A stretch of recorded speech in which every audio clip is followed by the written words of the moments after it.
How hard is Dark Souls with only the pre-infused weapons? That's a question I bet you've never asked. But I'm gonna do it anyway, because, what else am I gonna do with my life? I only have a few simple rules. I can only kill bosses with weapons that come pre-infused. Obviously. I can use any armor or ring I choose. With 26 bosses to slay and 5 weapons to choose from, I can only use each weapon a max of 5 times. I don't really consider the better chaos a boss fight, so I can deal with that in any way I choose. The outlier here is the crystal weapons. If you don't know, the crystal infusion makes weapons much more powerful, but far more brittle, cutting their durability to ridiculously low levels. The only way to repair these weapons is to upgrade them, but that in turn makes them much stronger. So to counter this, and add a little bit of challenge to it, I've decided that the only weapons I will be able to upgrade is the Crystal Halberd and the Crystal Knight Shield, for the purpose of repairs. On top of that, if I upgrade the Halberd, I must cut a boss fight from the Crystal Halberd's boss pool, replacing it with another weapon. That's all. Get it? Got it? Good. Let's begin. The biggest issue that this run offers in the beginning of the game is actually acquiring one of these pre-infused weapons. The earliest you can pick one up is in Sen's Fortress, which, if you play the game normally, means you'd need to beat roughly a quarter of the game's bosses to achieve. We, of course, cannot do that, so a few glitches are in order. The first, of course, is to escape the asylum. I choose the Thief class for its master key, and take the Blackfire bombs as my gift. I then use the aforementioned explosives to bombard the asylum demon, and quickly activate the dark sign before the victory achieved text appears. This completely resets the fight, and for some reason, makes the game believe I'd killed the asylum demon, allowing me to pick up the asylum key from Oscar and escape my prison to Lordran.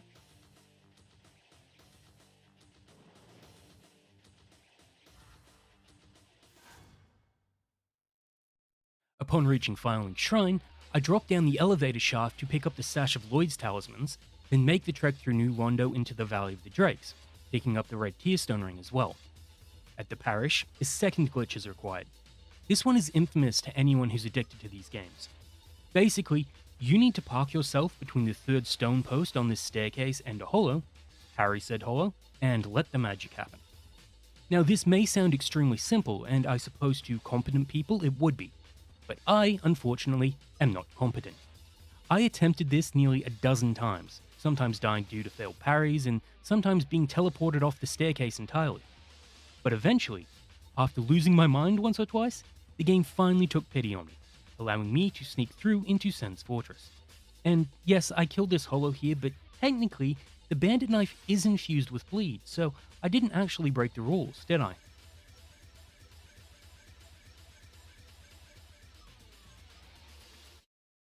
At the bottom of the fortress, I use one of the Lloyd's talismans I picked up earlier to get my hands on our very first weapon, the Lightning Spear.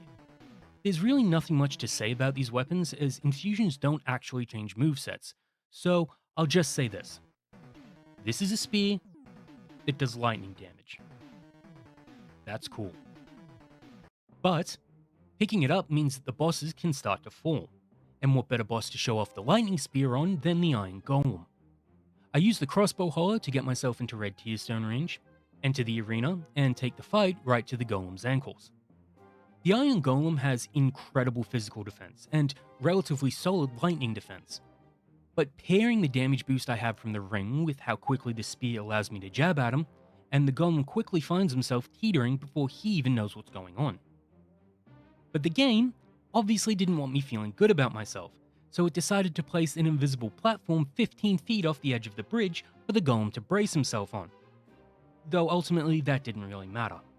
3 pokes with my spear totals on near 500 damage, and with the fact that the Golem's little siesta prevents him from even moving for at least 10 seconds, he meets his end in less than a minute. On to Anor Londo, and we can immediately pick up the second of our weapons, the Crystal Halberd, my own personal cheat code. You'll see why. Across the rafters and past the archers, I decide to use the Crystal Halberd for the first time against Bulk and Skull. Props to anyone that gets that reference. Filled with confidence on my very first attack, my entire plan was to just retreat around the arena and only strike in response to Ornstein's attacks. And this went so well that even though I died by being incredibly stupid, I follow the exact same strategy on my second attempt, where I discover how powerful the halberd's running R2 attack is, even without the red tier stone ring. Over 350 for an attack from a non-boss weapon is utterly insane to me. I hadn't even upgraded my stats that much. In fact, I think doing so much damage actually had a negative effect on me. I thought this fight would be so easy after the first attempt that I started getting reckless with my assault, and in turn, found myself dying 6 more times. That's entirely on me, I take credit for it. I guess overpowered weapons aren't always a crutch in this game. But ultimately, it didn't matter. I'm really cool and handsome and charming and stuff, and Super Smo just can't handle that. On my 9th attempt, I finish him off.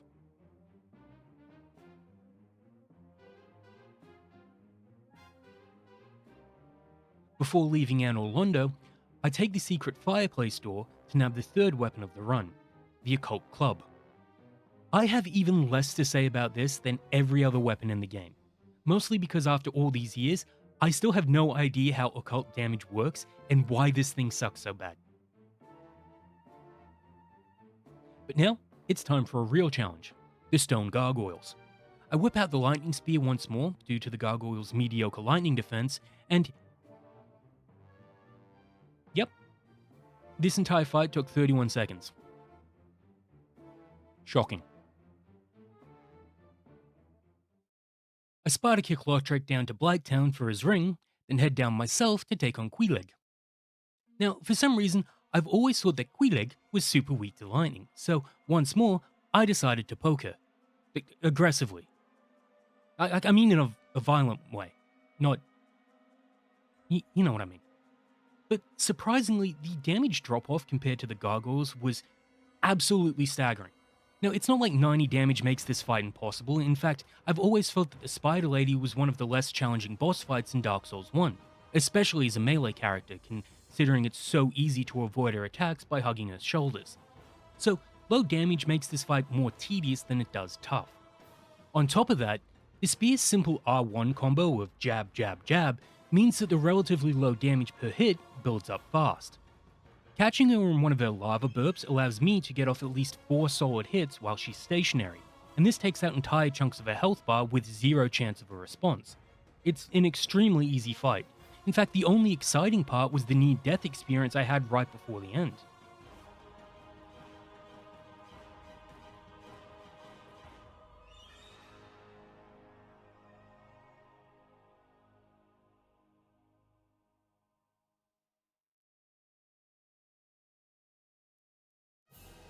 After placing the Lord Vessel, I open up the hallway to the Duke's archives, where the last 2 weapons I can use for this run are stashed. But, before I head there, I spent far too long trying to stab the Hydra to death in order to chat up Dusk. This allows me to get the pendant, lose my mind trying to kill off all the crystal buggers in the archives, and then traverse the archive's nightmarish halls to pick up the Crystal Night Shield and the Enchanted Falchion. Which means, it's time to kill the Asylum Demon. Obviously for this, I choose to use the Crystal Night Shield, which I'd assumed would be the worst weapon in this entire run. Surprisingly, due to the shield being crystal infused, it actually does pretty good damage. Granted, the Asylum Demon is the game's tutorial boss, it's not meant to be much of a challenge, but I'd be lying if I said I thought the damage would be this high.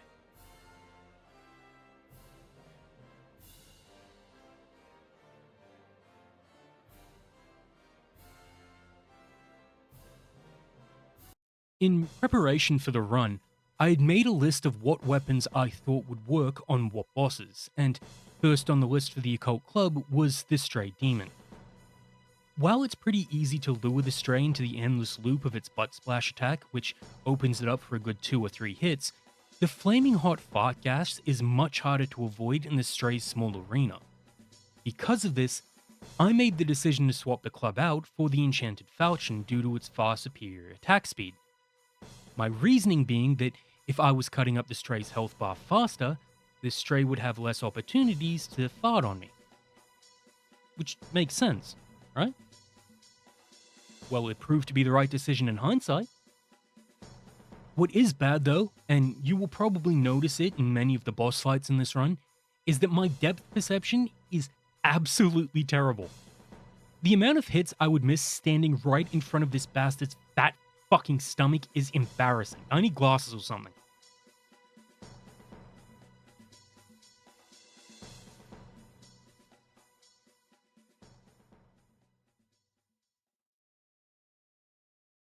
But then it was time for the Taurus Demon.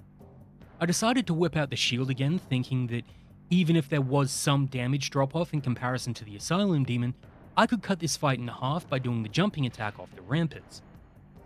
I thought that I may as well use the red Tearstone Ring as well, since the Taurus Demon's moveset is very easy to avoid, so I used the two hollows up top to get into range before the fight.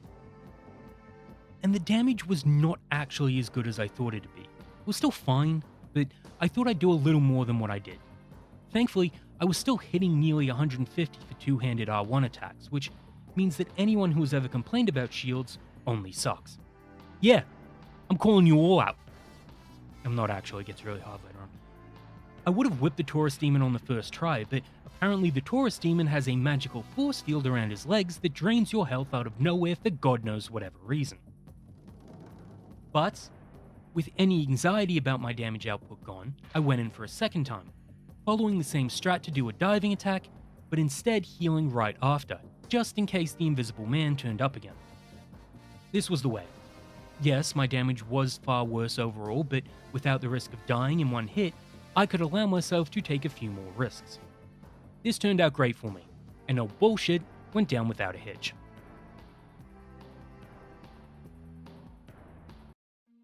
I felt that now would be the right time to start upgrading my flask order, so I nabbed a few of the Firekeeper souls, then took to the Catacombs to fight Pinwheel.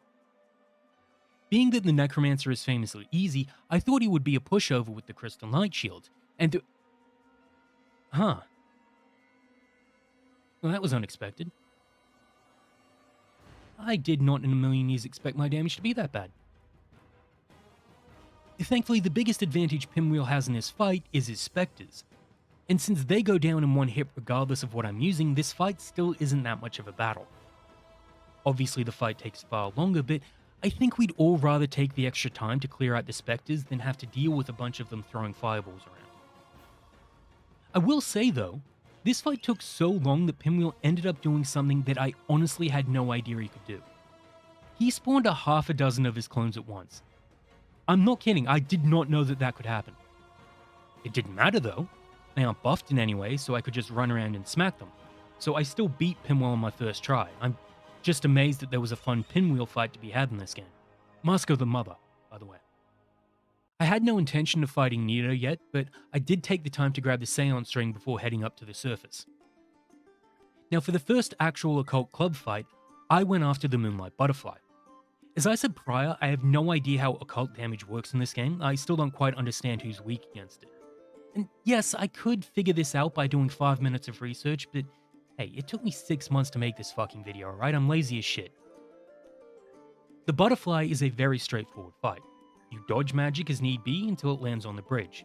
Then you wail on it like a drunken stepfather till it explodes. Rinse and repeat. You've got a lot of time to beat on the brat with a baseball bat while it's resting, and there is such a huge window letting you know when it's about to explode that each round of attacks I do, I get exactly 6 strikes in. At 90 damage per hit, it's honestly a pretty good amount of damage. Doing the two-handed wallop cuts the amount of attacks in half, but ends up doing more damage overall, if you can hit it of course. The Butterfly went down on my first try.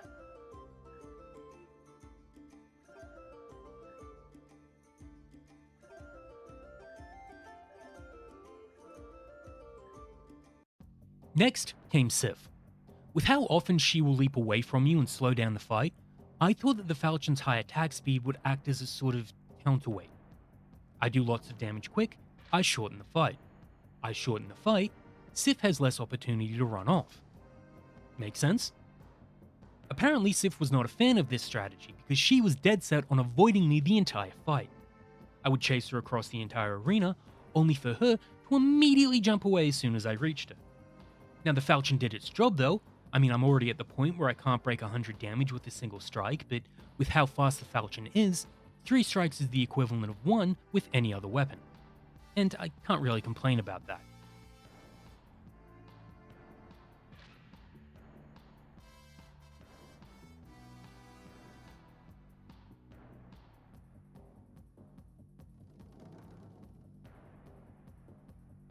onto the Capra Demon. I was going to choose the club for this fight, but thought that its slower attack speed could get me into trouble with just how erratic the dog's attack patterns can be. The last thing you want to do is get stun locked by these little bastards. So, I chose the Falchion, and, curtain pull, this fight was far from my best showing. Quite possibly the two worst attempts at a diving attack anybody has ever done in this game. The Falchion proved to be the right choice overall though, with me draining my entire stamina bar to deliver one long R1 combo, landing for a staggering 800 damage and wiping out almost all of the Capra's health to kill him on my first try. The only idea I had for the Priscilla fight was that the occult club would knock her out of her invisibility faster than other weapons. Otherwise, I was just going to whack at her until one of us died. I was right, it did only take a couple of hits to make her visible again. But the club was doing incredibly low damage overall. Obviously because of the fact that it wasn't upgraded anyway, but I still feel like some of these weapons should be a bit more effective than they actually are. Thankfully, there are two really simple things that make this fight far less tedious than it need be. The first is how incredibly slow Priscilla is when she swings her scythe, both on the wind-up and on the recovery. I get bled out by any hit I take, but I've invested into health enough that it's not fatal, so I'm not really at a huge risk of dying in this fight as long as my health is topped up. The second thing is that if you stand at Priscilla's hips, she will almost always stop and turn to you to attack head-on. This is a pretty slow movement, and it gives you a lot of time to either recover health, stamina, or even get in extra hits. This means that the best way to beat her up is to get a few hits in, run underneath her scythe, get a few more hits in as she turns to you, and repeat. She does eventually get her cloak back, and that does make this a little more difficult considering I have no idea where the hell her hips are, but with only a few bonks, she's knocked back to reality, and I get right back into it, finishing her off on my first try.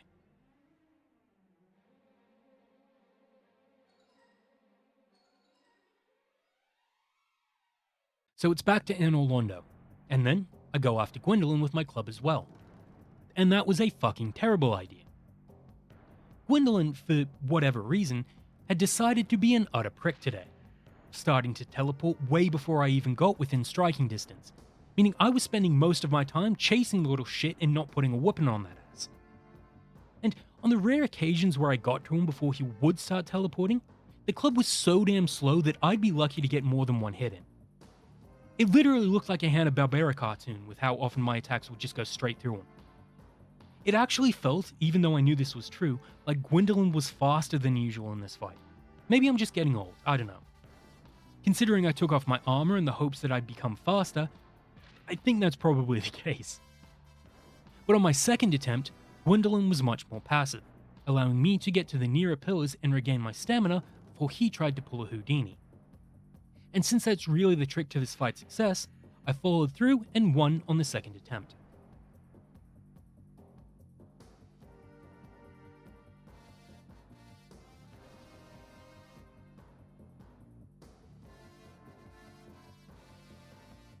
At this point, I was starting to run low on bosses that I felt I could feasibly defeat with the Crystal Knight Shield. Most of the leftovers have higher health pools, and with how much my damage has dropped off, I had to make a decision. So, I chose to fight the Gaping Dragon with it. My reasoning? It's big and slow, so I have lots of places to attack from. And it gives you easy access to its weak point when it slams its little slug face into the ground.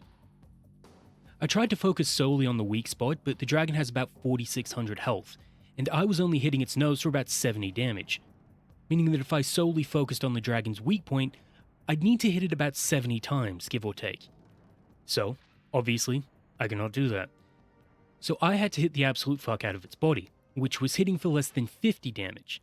I could get more hits in, yes, but with how the damage is dispersed, I would end up hitting the dragon more times to defeat it. What I'm trying to say is that my shield broke during this fight, so I had to repair it. And for some reason I got naked again. But that fixed my problem, kind of. With no risk of the shield breaking, I didn't need to rely on the critical damage as much. I had considered using the red Tearstone ring to move the fight along a bit, but ultimately chose not to due to the dragon's notoriously awful hitboxes. So it really was just an exercise in patience. For the most part, I could keep up the assault on the dragon, except of course when it spit his lunch all over the floor. The last thing you want while using a crystal weapon is an attack that destroys its durability. And after nearly 11 minutes, the gaping dragon gets got.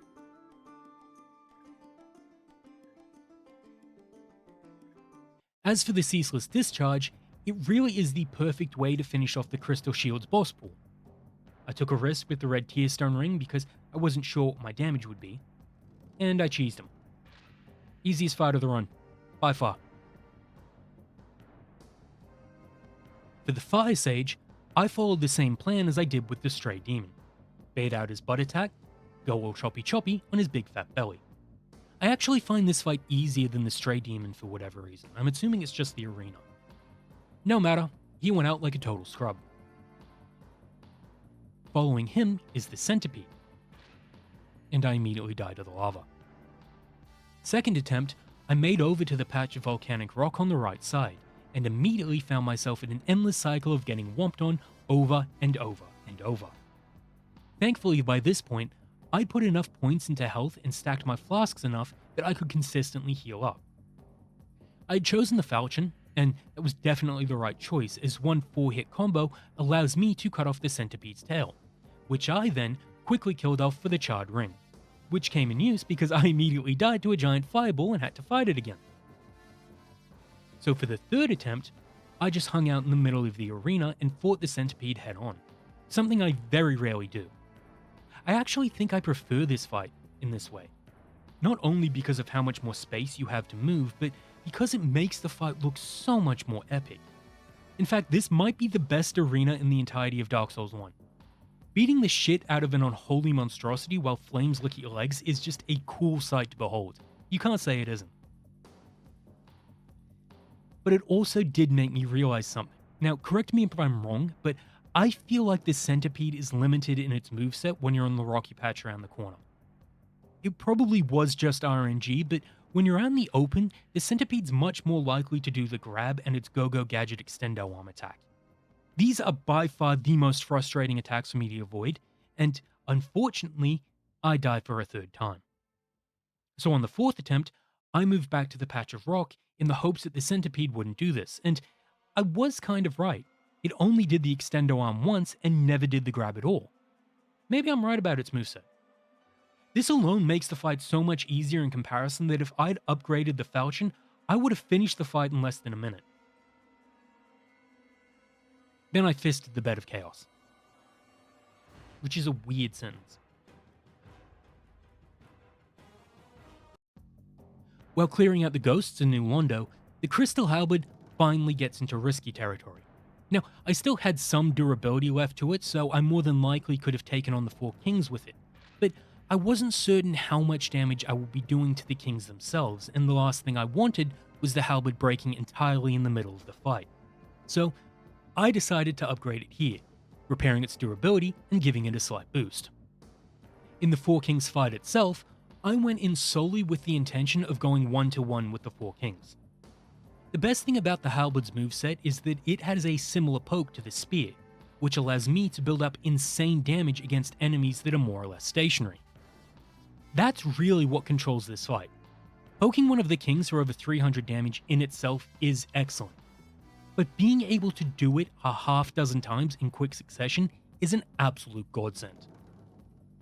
Unfortunately, this isn't the most ideal attack pattern, as one of the king's biggest attacks is its grab, and with the slight delay in recovery that this jabbing attack has, means that if a king decides to grab me, well, he's gonna grab me. But due to my damage being so absurdly good, the biggest issue with the kings, that you can get overwhelmed as soon as more than one is in the fight, is not really an issue at all. Every one of the kings in this fight died so fast that I had more than enough time to recuperate between stamping out one and another coming into the fight. So this really turns the 4 kings into 4 consecutive singular king boss fights. And without backup, 1 king ain't shit.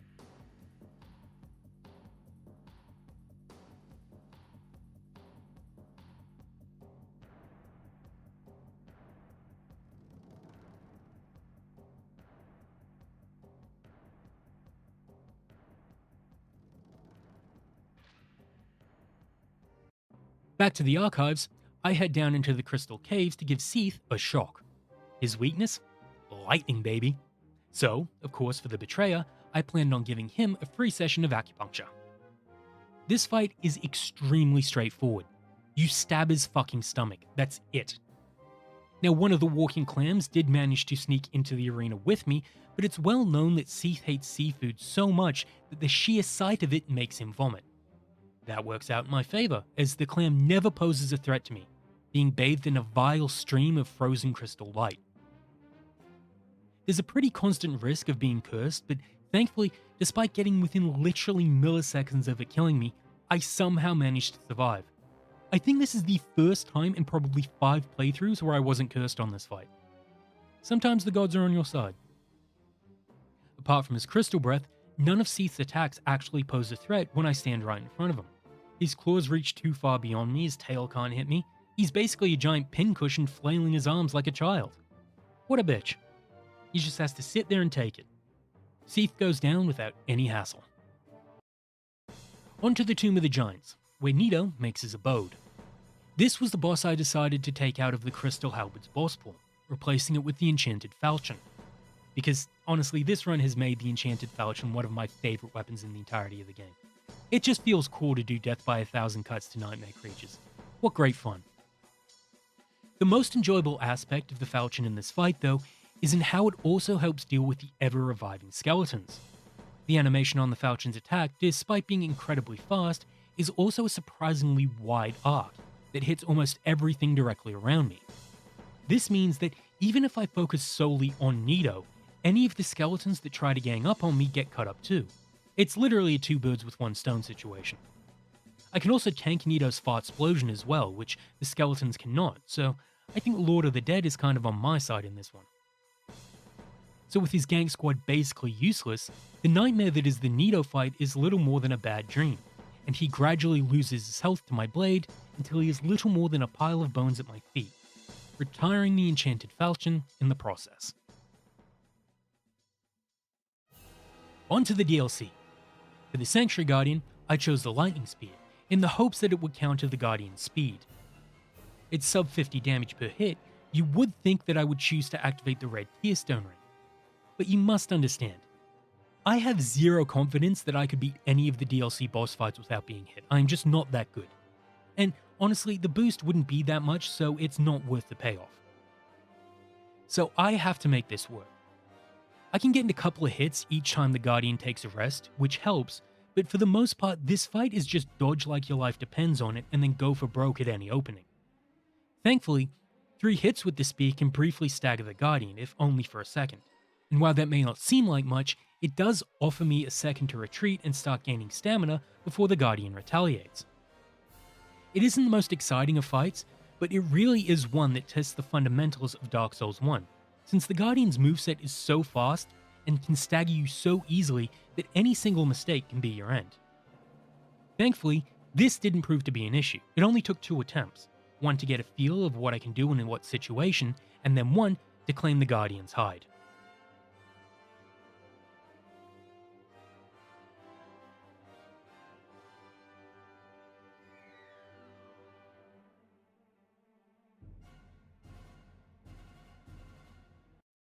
Now, the next 3 bosses can all lay claim to being the hardest boss in the entirety of the game, so I had tried my damnedest to keep the Crystal Halberd just for them. Unfortunately, due to losing one boss out of the Crystal Halberd's boss pool, I now had to make a decision on who I should fight next with the Occult Club. I thought I'd try my luck with Artorias, thinking that even if the damage was not on the level of the Halberd, I could theoretically weaken him by knocking him out of his evil Kaioken move, keeping his overall damage at its lowest. And in case you doubted my terrible gameplay and thought I would somehow pull out a once-in-a-lifetime fight against him, let me correct you. I got fucked up a lot. Like a lot. Over 10 times. Damage was just terrible, as was expected, but the biggest issue was just how slow the club's R1 actually is.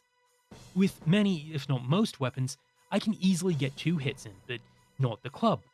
Its wind-up, while certainly not as extensive as some others, just doesn't give me much to work with in this fight.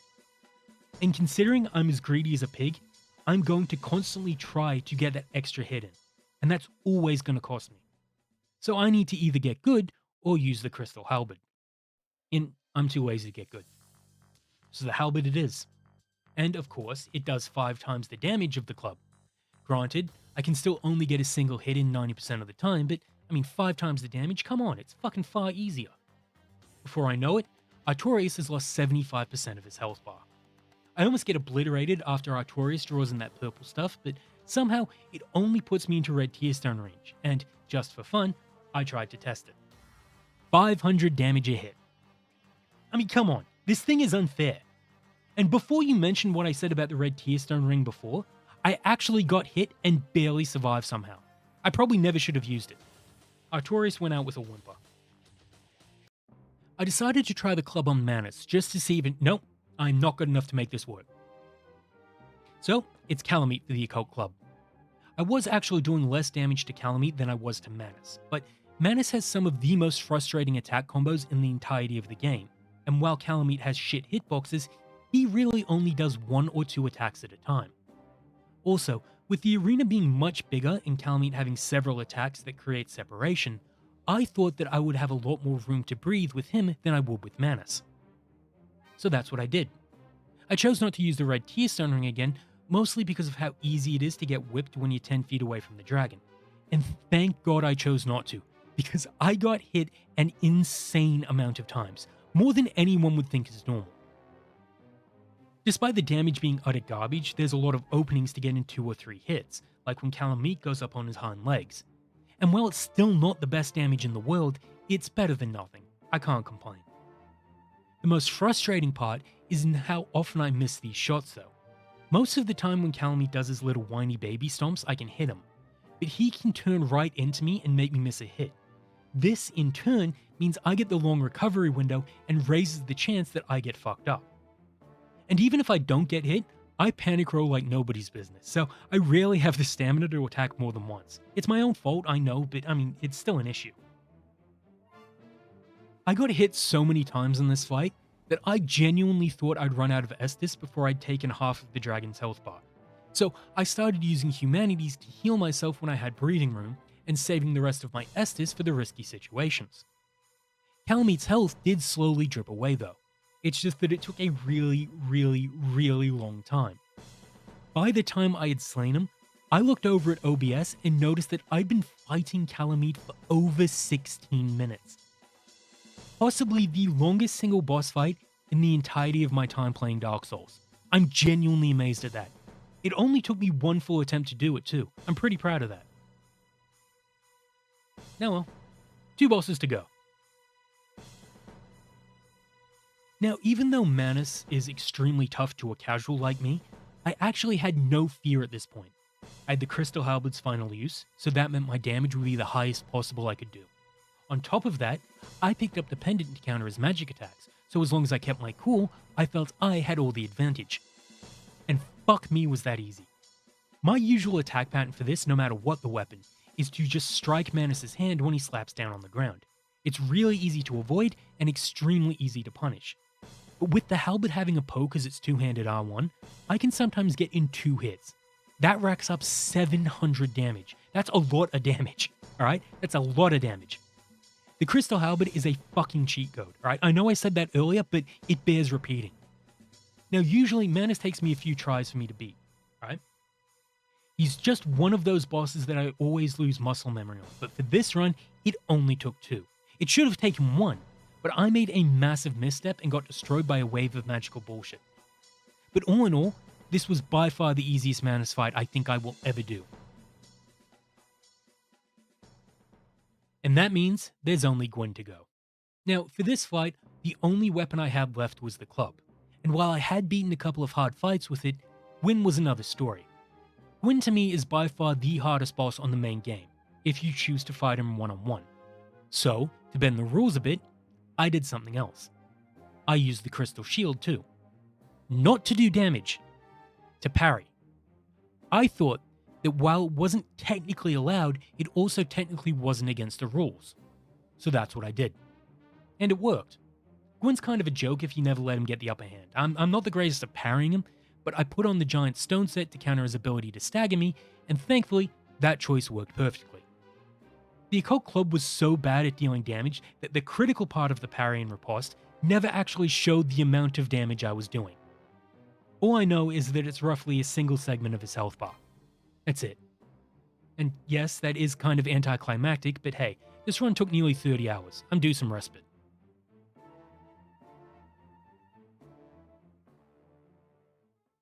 And that's that.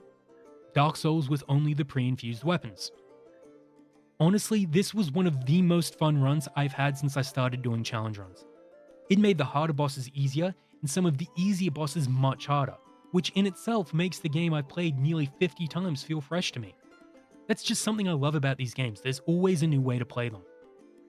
Let me know if you liked it. Let me know if you didn't. I still love you. Till next time. Bye bye.